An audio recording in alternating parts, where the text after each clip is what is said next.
大家好，歡迎收睇古洞平台，我係 Conita 洪麗萍。又到週末啦，又同大家跟進下個大市啦。港股喺個禮拜咧，其實就升升跌跌嘅，但係最後咧，恒生指數同埋科技指數變動都唔大。咁嚟緊呢個禮拜究竟有啲咩影響住港股咧？加上咧嚟緊就係陸續有啲公司嘅業績啦。星期四咧就係騰訊嘅業績，咁騰訊嘅業績會出嚟，會唔會影響住大市咧？市場而家對騰訊嘅業績嘅預測係點樣？咁今日同大家咧分析埋呢個話題。另外咧，即係芯片股裏面咧，華虹國際亦都公布咗業績㗎啦，咁嚟緊呢個禮拜中芯又公布業績，芯片股我哋嘅投資策略係點呢？咁一陣間都會同大家講講。另外喺今個禮拜咧，大家喺嗰個下邊個連結裏面咧，咁就會有一段影片，咁主要就係咧我接受呢個孫子大戶嗰個訪問嗰個專訪，咁當中咧就講到咧，即係我過去咁多年喺唔同嘅工作崗位啦，對於譬如我喺經濟分析或者喺而家證券分析嗰方面咧，究竟個理念係點樣，同埋究竟有啲咩影響？咁希望如果大家咧睇完之後咧，可能對於我咧喺平台裏面嘅分析啊，或者對於我嗰啲推介咧，大家可能咧會理解多啲嚇，咁亦都大家可以切入去睇，然之後咧俾大家多一個參考。咁大家記住啦，睇完之後咧就俾個 like 我啦，跟住 share 俾你朋友嚇。如果大家都仲未訂閱過呢個頻道咧，記住撳埋下邊訂閱嗰個掣，以後你就可以定期咧收到我嘅影片㗎啦。好啦，咁啊先同大家跟進個大市先嚇。港股過去一個禮拜咧，其實都係日升日跌嘅嚇。不過個關鍵咧就係星期三啦嚇。星期三嗰日咧，恆指曾經咧跌到落去25,500點嘅水平。咁主要嘅原因又係星期二嗰晚，美國咧就開始咧市場上面就擔心就話 AI 嗰個科技股究竟係咪出現呢個泡沫？咁所以美股急跌，影響到咧星期三嗰日亞洲區嘅股市，尤其是日本、南韓嚇分別都跌咗4至5%。港股急跌之後咧，跌幅一路收窄嘅嚇，咁反映港股相對咧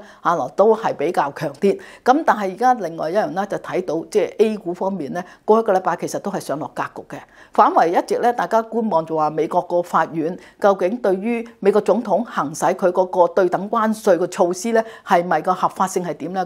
咁呢個因素咧，反為暫時未見好明顯有影響，因為呢個裁決咧仲需係要時間嚇，目前未有一個定論嘅。另一個咧就係大家亦都喺觀望緊究竟美國嗰個停擺嘅消息，咁所以呢兩樣消息咧，似乎對美股反為影響唔大。咁恒生指數咧，最後你睇到咧，逐步又上翻去，咁而收市咧反為收到喺26,000點樓上，就係收26,241點，咁就係跌咗335點啦，跌咗1.3%。咁其實科技股嘅過去一個禮拜表現咧，其實已經係明顯開始係有啲喘定噶啦。雖然個別股份嘅表現咧，相對都仲係調整，但係幅度比較細。咁所以科技指數喺過一個禮拜咧，其實個跌咧係跌咗1.2%，就係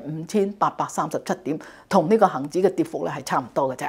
嚟緊呢個禮拜咧，都有幾個因素要留意嘅嚇。美國咧理論上都會有幾個重要嘅數據，包括咗呢個 GDP 啦、消費物價指數啦、生產物價指數啦等。咁但係我哋相信咧喺停擺階段咧，呢啲數據暫時都公布唔到㗎啦。反為咧啲聯儲局嘅官員咧喺唔同嘅場合講話，究竟喺冇咁多數據公布之下，佢哋對於嚟緊息口嘅走勢係點睇咧？咁呢個反為我覺得影響大市多啲。另外咧喺內地咧亦都會有幾個重要嘅數字，就包括咗零售數字啦，同埋咧係工業生產同埋貨幣供應嘅數字。咁至於你話業績方面咧，個重點都係睇住星期四嚇騰訊公布嘅業績。咁當然另外就係有呢個中芯啦，同埋呢個京東咁。但係我覺得咧，京東嘅業績影響唔大㗎嚇。中芯嘅業績咧，可能影響自己本身個股價多啲，咁所以變咗咧，科技股都要留意住究竟騰訊嗰個影響。不過同樣咧，我就覺得反為外圍方面咧，要留意住究竟咧，即係美國市場喺過一個禮拜曾經都講過話關於嗰個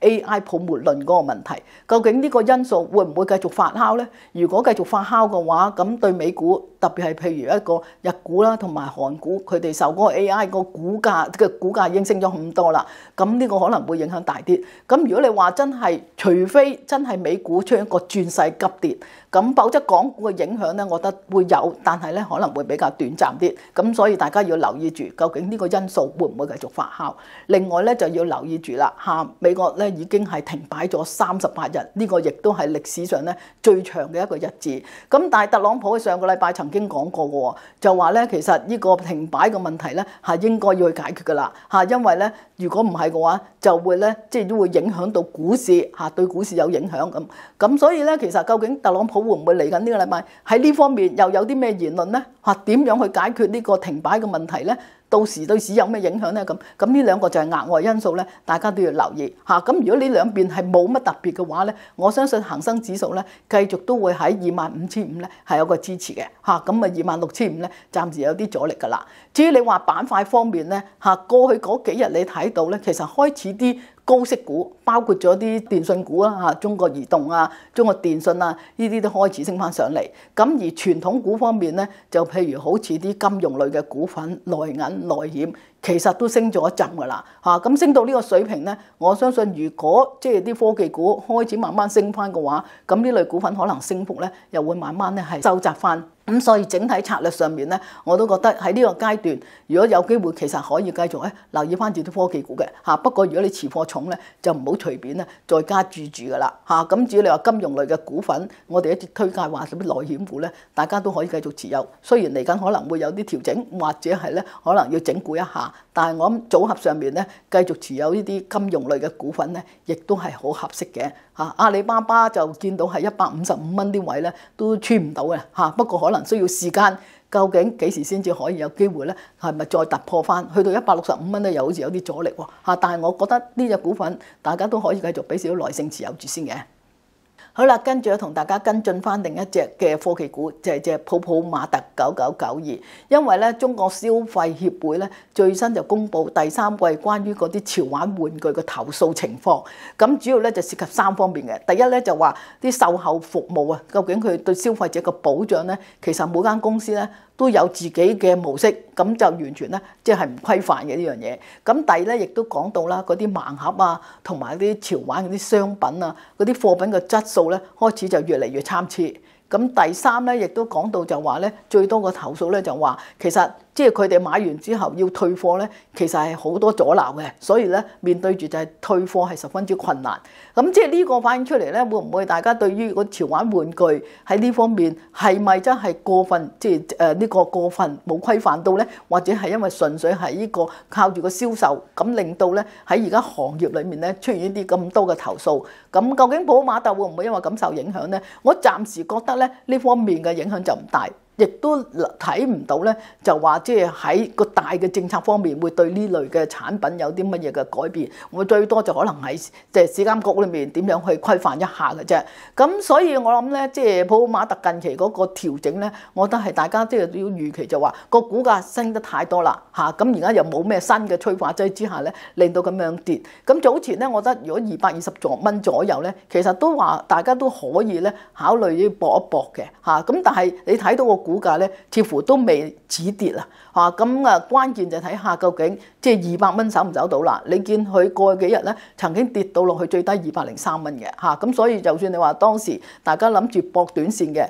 咁就要計自己條數啦嚇。如果真係跌咗去1成，大家都覺得呢個就係你自己風險承受能力嘅程度去到嗰個水平咧，咁你自己要定個止蝕位。咁但係你話咪有貨咧，咁呢啲位唔好追住，因為咧，既然佢呢啲股份咁升得咁急之後咁樣調整落嚟咧，其實可能個幅度咧都仲會再深啲嘅嚇。咁所以就要睇定少少，反為咧就睇地翻咧，你先至再買貨啦嚇。因為我都擔心佢可能會跌穿200蚊，所以大家就要審慎少少啦。好啦，跟住同大家咧跟進下隻騰訊700，因為佢咧就會喺嚟緊呢個星期4咧就公布第3季嘅業績。咁而家市場普遍預期咧，佢第3季嘅收入咧就應該有1成3嘅增長，咁就有1900億左右啦咁。咁另外如果用一個非國際財務會計準則計算嘅盈利咧，就會係650億至到690億左右。咁即係話市場預期個增長咧係有9% 至到15%。咁但係呢個闊度，呢個幅度咧其實都幾闊嘅嚇。咁似乎市場咧對於嗰個盈利嘅預測咧就比較咧睇法比較參差啲。不過最關鍵我諗都係睇幾樣嘢啦嚇。第一，遊戲方面咧應該繼續保持到個雙位數字嘅增長嘅，尤其是佢王者榮耀啦、和平精英啦，同埋咧三角洲行動呢幾個遊戲咧，其實都仲係繼續續受到比較受歡迎。咁而咧另一個就係喺人工智能方面咧，令到佢廣告收入嗰方面呢個增長咧應該都可以維持到2成嘅增長。咁所以咧整體嘅業績理論上就唔會太差嘅嚇。咁但係嚟緊咧，我諗大家關注騰訊嘅幾樣嘢咧，除咗話佢個遊戲之外咧，咁最主要就係關於佢個雲服務，即係話佢金融科技啦，同埋佢個支付業務嗰方面咧，究竟個收入係點樣？另一個咧就係講到關於佢個人工智能嗰方面，究竟需要投入幾多？咁因為佢嗰個運算大模型啦，同埋咧佢嗰個微信生態系統裏面，究竟個應用場景同埋仲嚟緊仲需要投入幾多嘅資金咁？咁呢個我相信咧都係即係騰訊嚟緊嗰個即係嘅關鍵，亦都係咧大家可能對於喺管理層到時喺呢方面咧有啲咩進一步嘅資訊可以俾到大家。咁如果你話睇最新嘅資料咧，就係10月份嚇全球嗰個手機遊戲嘅收入裏面，頭嗰20位咧，咁騰訊咧係佔咗3位。咁而王者榮耀咧又翻去咧喺全球呢個遊戲榜收入咧係第一。咁所以其實呢個都係一個正面嘅。不過如果要睇翻到時咧，睇翻就係話究竟佢排第一，實際嘅收入有幾多咧？咁呢個就要等更多嘅數據啦。如果睇翻整體騰訊個股價咧，其實喺公佈業績前咧，似乎個股價咧就未對業績有啲咩大嘅反應。你睇到佢9月嘅時間最低咧，曾經稍為咧跌穿過600蚊，最低係590蚊。咁10月份最低都冇穿過600蚊喎，咁而繼續都係喺600啊、650蚊附近呢啲水平上落。咁所以如果到時業績出嚟係比預期好嘅，或者管理層能夠俾到更多啲，譬如話關於佢雲服務嗰方面啦，或者即係講緊話佢嗰個支付服務嗰方面嚟緊個收入啦，咁我覺得呢度可能令到騰訊個股價有機會咧係借勢係突破，因為如果你睇翻8月份到而家8月底以嚟，咁8月同埋即係9月份咧，科技股啊全面都升得好緊要。咁但係騰訊如果落翻嚟呢位咧，其實你比對佢8月底嗰陣時嘅股價，其實而家係升咗6.4%嘅啫喎。咁所以變咗，我覺得都有咁嘅條件。你見佢個股價都慢慢斷定㗎啦。咁所以會唔會喺業績後騰訊嘅股價如果真係突破650蚊上翻去嘅，咁都可能會對其他整體大嘅成個科技板塊咧都有機會做好嘅。不過即係呢隻股份咧，佢雖然咧上落唔大所以大家咧都繼續咧係即係用一個比較耐心去持有，咁就相對嚟講咧，佢個股價比起阿里巴巴穩定啲添咁所以大家可以繼續持有，等埋個業績啦。咁如果未有貨咧，如果就係呢幾日，如果係業績前佢個股價即係回落翻去610蚊或者610零蚊啲位咧，咁其實我覺得都可以考慮咧少量買入嘅。好啦，跟住同大家跟進隻華虹半導體1347，因為佢公布咗第3季嘅業績。咁收入咧就有6.35億美金嘅咁比舊年同期咧增長咗21%。咁但係因為嗰個營運嘅開支係增加咗2成幾咁所以令到佢整體嘅純利咧係2572萬美金，咁就係比舊年同期咧跌咗係42%嘅。咁當中其實你睇到佢個業績裏面咧，已經係將嗰個12寸嗰啲晶圓嘅產品咧嗰個提升咗啦而家個收入咧佔咗6成。咁第二季公佈業績嘅時間咧，其實佢都仲係佔咗5成幾嘅啫。咁呢方面其實對於佢嗰個整體嘅收入啦，同埋毛利率咧係會有個改善喺度。因為第3季個毛利率咧係13.5%，比舊年同期咧增加咗1.3個百分點。咁產能利潤率咧就去到109.5% 㗎啦。咁呢個就正正反映咧，就話市場對於啲晶圓嘅產品需求好大，咁所以佢已經係咧，即係個產能係不足以應付咁所以個產能利用率去到超過100%。咁而不過佢因為咧，佢管理層俾出嚟咧第4季嗰個指引咧就略為有啲失望啦因為咧佢預期咧個收入咧係6.5億至到6.6億左右，咁即係話咧比對呢個第3季咧係增加咗2%至4%啫喎。咁如果以我嚟講話，目前嗰個晶圓對晶片個需求咁大，咁但係佢只係增長咁，即係嗰個幾低單位數字嘅增長咧，咁呢個令到市場覺得係有啲失望啦。咁但係另外就係話個 GP 啦，即係話嗰個毛利率方面，佢第4季嘅指引咧，亦都係講緊12% 至到14%。咁即係話其實比起如果用就算佢去到14% 都好啦，佢只係比第3季咧係增加咗0.5個百分點嘅啫。所以令到股價喺業績出咗嚟之後咧，其實個股價係下跌嘅不過即係可能近期嚟講咧，啲芯片股都仲係受住呢個國產化替代啲因素啦。咁所以一跌嘅時間咧，資金又買入，咁令到個股價咧其實個跌幅係收窄。咁而目前嚟睇咧，華虹咧其實一路以嚟咧，佢主要嗰啲晶片啊，都係用喺嗰啲電子產品方面嘅，咁所以嗰啲毛利率係比較低。但係近期咧，佢已經係將個電子產品個收入佔比咧，就一路咧係減低咗㗎啦，因為佢而家加大咗喺通訊產品啦，同埋啲工業汽車嗰方面嗰個即係嘅元晶嘅產品，咁所以毛利率可以提升到嘅嚇，亦都咧減少咗話真係電子消費產品嗰個需求減少嘅時間，對佢個影響相對大嚇。而家希望喺呢方面嘅影響咧，相對咧就減少啲，亦都令到個產品組合咧係平衡啲。咁但係其實如果睇翻整體啲晶片股咧，除咗話睇基本面即係呢啲業績之外咧，其實好多時都受住政策影響啦，或者係受住美國嚇對於嗰啲即係晶片嗰個因素嘅影響。我自己覺得咧，其實即係不論呢個華虹又好，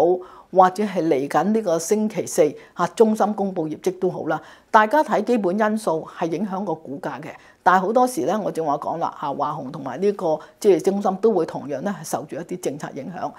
我反為覺得咧，而家嗰個所謂即係國產化替代呢樣嘢咧，即係已經唔係淨係咁樣去睇，而係咧成個即係個晶片或者係科技嘅發展咧，其實咧都係國內自己本身咧要去不斷咁樣去提升，就唔係淨係純粹係國產化替代嚇，不論晶片或者係其他呢大模型又好等等咧，都係內地自己有一套點樣去一路去提升個技術。所以亦都睇到喺15計劃裏面咧，都係講到呢個問題，科技係其中一個最主要嘅。咁所以就好視乎翻咧喺而家咁嘅環境之下，究竟中芯華虹佢哋能夠點樣去改善自己嗰個技術嚇，同埋咧喺工藝嚇技術同埋工藝嗰方面，令到佢哋可以生產一啲更加高嘅一啲高階嘅一啲芯片嘅，咁對佢嗰個毛利咧，我覺得會有改善。目前嚟計咧嚇，即係因為基本面再加埋我哋正話提到一啲政策嘅因素，咁所以呢樣股份咧，而家個估值其實係十分之貴嘅嚇，咁所以都係繼續建議咧，不論你對華虹好或者中芯都好啦，兩隻股份我都建議大家只係做一個短線嘅部署嘅啫。好啦，咁啊今個禮拜咧就同大家傾到呢度先啦，下個禮拜再傾過啦，拜拜。